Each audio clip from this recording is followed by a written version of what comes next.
Jesus miracles church వారు నిర్వహించు. Jesus miracles church వారు నిర్వహించు అమావాస్య విడుదల స్వస్థత అభిషేక సువార్త కూడిక.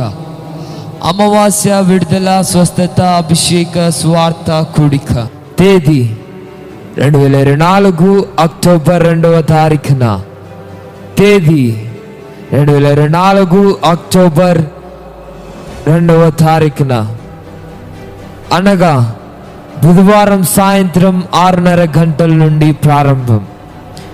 బుధవారం సాయంత్రం 6 గంటల నుండి ప్రారంభం. ముఖ్య ప్రసంగికులు పాస్టర్ శాంసన్ గారు, జీసస్ మిరాకిల్స్ చర్చ్ చెన్నై. ముఖ్య ప్రసంగికులు పాస్టర్ శాంసన్ గారు, జీసస్ మిరాకిల్స్ చర్చ్ చెన్నై. స్థలం డాక్టర్ అంబేద్కర్ నగర్, పెరంబూర్,